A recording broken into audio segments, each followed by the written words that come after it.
Alright, hopefully that's a good angle. Today I'm going to show you guys really quick how to change your washer pump. For the most part, this is on a lot of cars, but specifically this is on my CR-V on a Honda. So I'm going to walk you through it. As you can see, I already changed one. I was waiting for all the fluid to run out for this one, so I'll probably still have a little fluid come out, but I was hoping this one worked back when I first changed this one. But this one is getting... actually it's got no pressure, so what you'll need is your washer pump here, and this is 11600-600 from O'Reilly's. So I mean, I'm sure there's different brands and stuff you can get, but this basically comes with everything you need to do this. So let's start here. I might have to go grab a set of pliers, but we'll start by hooking the plug. So as you can see right there, that's what I did with the other one, so we're gonna have to do that with this one. I'll show you how. But first, let's get this unplugged. Let's hope I get it without breaking it. Well, there goes the fluid all over the ground, but that's cool. We got more. Let's see if I can get this off. There we go. Normally I'd say grab a set of pliers, but I don't feel like messing with it right now. But here's the old washer pump. As you can see how it's got like fluid up in here and everything. It's just not, there you go, there's the big crack right there. If you can see that. It wasn't putting out any pressure. Everything was getting by. So now I'm gonna open this up, put this together, and first, before I forget, let's pull out this old seal. It gives you a new seal. So there's the old seal right there. If you guys can see that. Here's the new one. So we're gonna pop the new one in, just press it in with your thumb. There you go. Make sure you get it all the way around.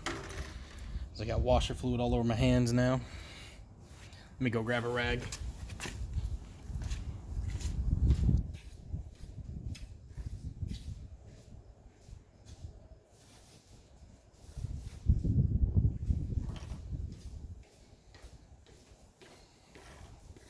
All right, there we go. Believe it or not, washer fluid kind of feels like antifreeze when it's on your hand.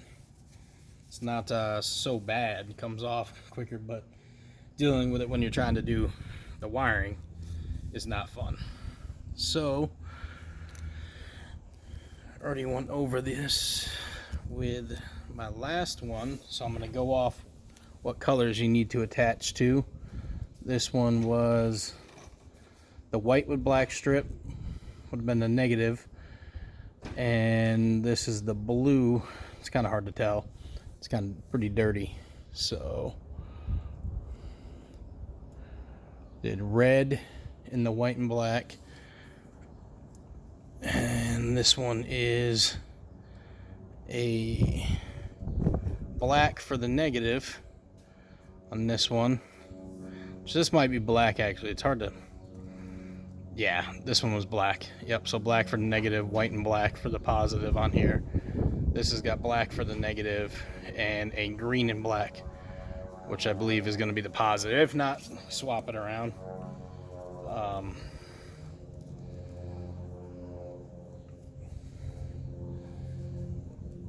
So you're going to have the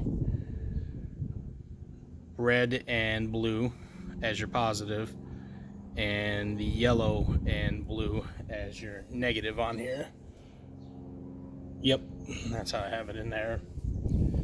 So you want to cut them to trim, and I'm going to do that now because you don't want a whole lot of slack, because I'm going to have to pin those ones back there.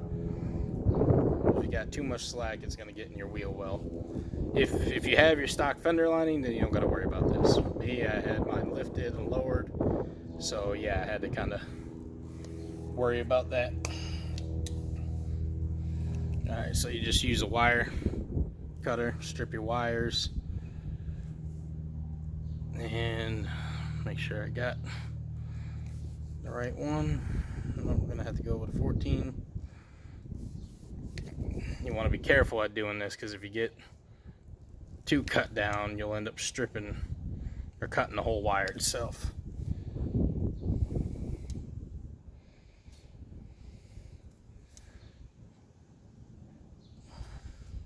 Come on.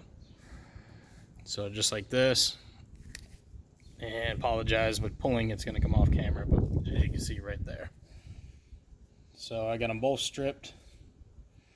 Now we're going to put the ends on them, and they come with these little terminals that you'll need, and you just stick it through like here, and then you're going to crimp on the certain color. See how it tells you the color on the wire crimps? And I usually crimp twice just to feel safe on there. And do the other one.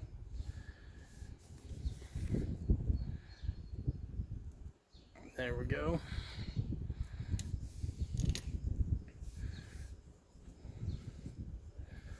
Now we're going to run the positive and the negative.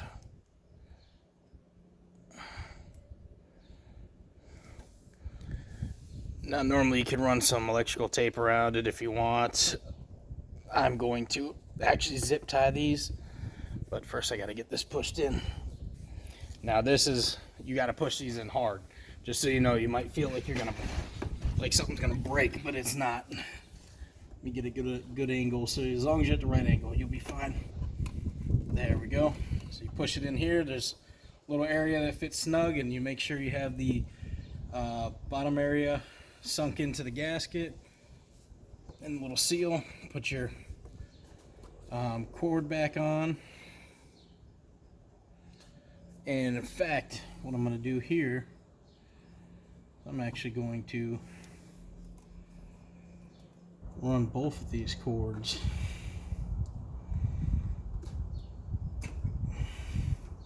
back behind this one. That will help hold it actually nice and snug, I think. Anyways, let's hope this works out. So all the way up here, push this in, push this in. Yeah, I feel that's gonna work out good. And then negative, positive, and then I'll still put a zip tie on here.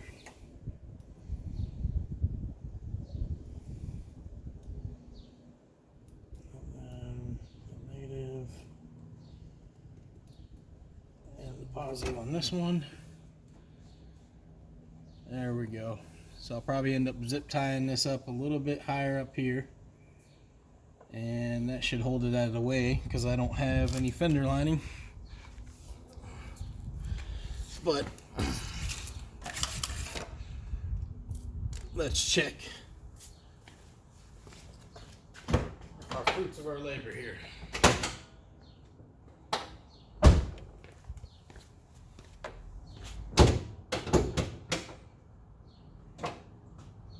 Bear with me, guys, while I pour some washer fluid in there.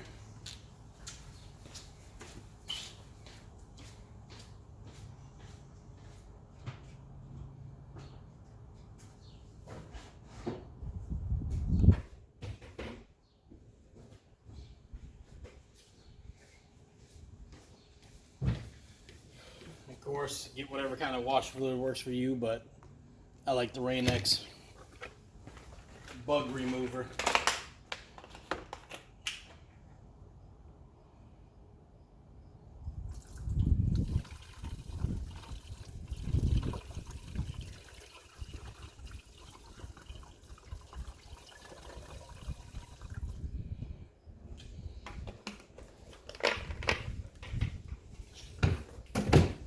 Alright, emptied out that bottle.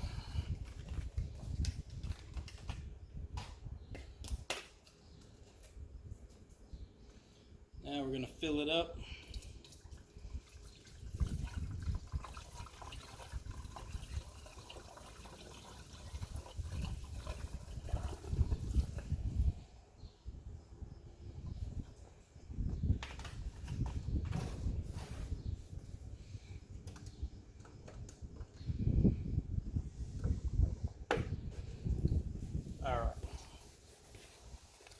So, you guys should be able to hear them working down there, and then I'll bring it up here.